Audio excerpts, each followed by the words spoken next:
ক্যাম্পাসে টাকা দেয়, পয়সা দেয়, এখানে যারা টিচার আছে তাদেরকে টাকা পয়সা দেয়। আপনি দিতে পারবেন? আমি বললাম না, আমি পারবো না, কারণ আমার কাছে কোনো দুর্নীতির টাকা নেই, আমার কাছে কোনো সন্ত্রাসী কার্যক্রমের টাকা নেই। পরবর্তীতে তারা আমাদের উপরে, নেতা কর্মীদের উপরে আঘাত শুরু করে। আমি সবাইকে নির্দেশনা দেই যে আপনারা সবাই ধৈর্য ধারণ করেন। আমরা একটি বাংলাদেশে গণতান্ত্রিক পরিবেশের জন্য, গণতন্ত্রকে বাংলাদেশে এস্টাবলিশ করার জন্য এসেছি।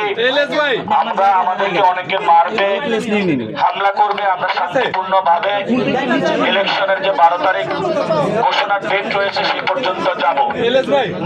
পরবর্তীতে আরো অনেকজন একসাথে এসে সন্ত্রাসী কায়দায় আমাদের উপর হামলা শুরু করে। আমি সেখানে সবার সামনে দাঁড়িয়ে বলি আপনারা সবাই শান্ত থাকুন। এর মধ্যে কলেজের যারা সাধারণ শিক্ষার্থী তারা আতঙ্কিত হয়ে পড়ে এবং পাটকেল নিক্ষেপ শুরু হয়। এরপরে তারা ডিম নিক্ষেপ শুরু করে। তখন প্রশাসনের পুলিশ বাহিনী আসে। প্রশাসনের পুলিশ বাহিনী যখন আমাদেরকে জানালো যে আমরা আপনাদের প্রোটেকশনের জন্য এসেছি, কিন্তু পুলিশের সামনেই আমাদের যারা ভাইরা রয়েছে ভাইদের উপরে তারা উপর হামলা করা শুরু করলো।